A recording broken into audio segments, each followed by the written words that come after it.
There was a girl named Maya. She was gentle, the kind of soul who found joy in little things.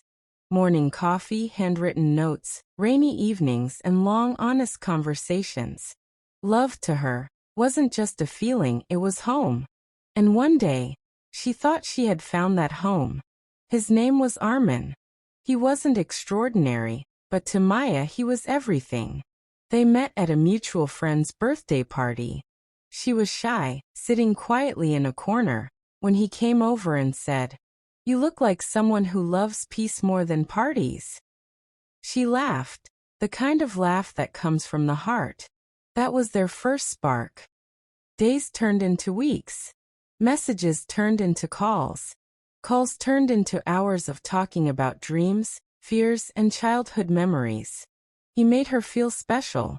Every morning started with his "Good morning, sunshine." Every night ended with his "Don't sleep too late, I love you." Maya had never felt so seen, so valued, so safe. She started to imagine a life with him. A future, a home, maybe kids, maybe growing old together. In her heart, she had already given him the place of a husband. Every decision she made, every prayer she whispered, had him in it. But slowly things began to change.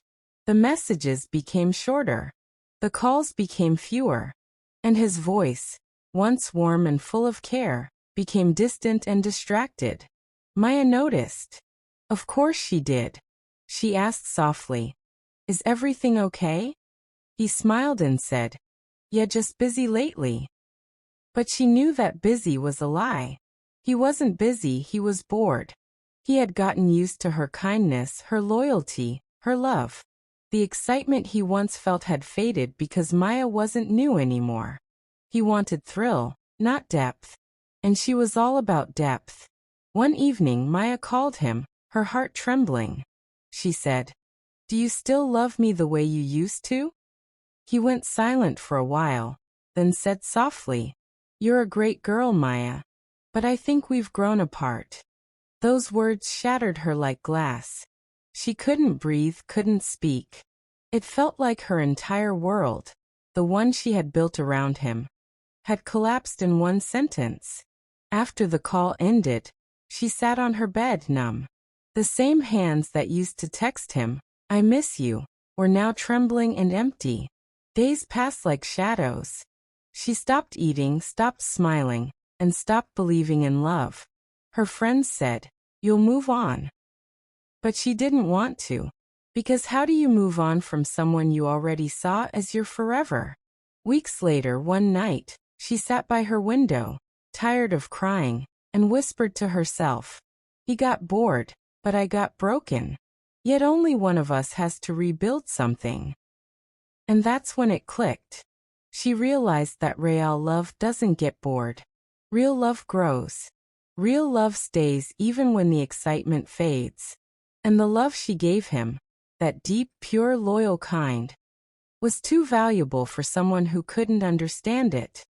The next morning, Maya wiped her tears and made herself a promise. "I'll never beg for love again. I'll become the woman who's loved because she's strong, not because she's convenient." She began to change her life, piece by piece. She joined a gym to rebuild her strength. She took up reading again, learning about self-worth and emotional healing. She enrolled in a digital design course, something she had always wanted to do, but never had the confidence for. Each day, she became a little stronger. Each day, the girl who cried for him was replaced by a woman who walked with purpose. Months passed. She got a good job, earned her first big paycheck, and bought herself a simple silver ring, a symbol of self-commitment. Because now, she promised to love herself the way she once loved him. Her laughter returned, not the one that needed someone's attention, but the one that came from true peace.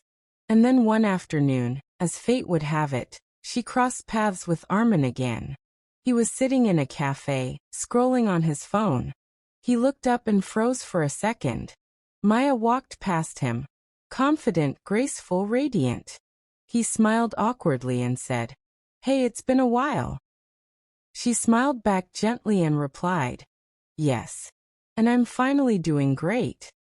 Then she walked away, not with anger, not with regret, but with quiet pride, because she finally understood.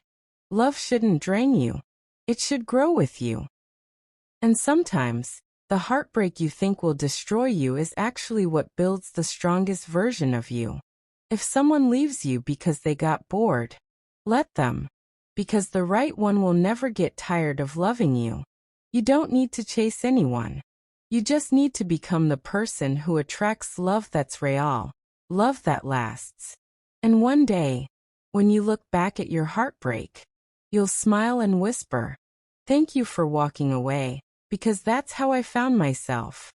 If you found this story helpful and motivational, then share it with those who really needs this.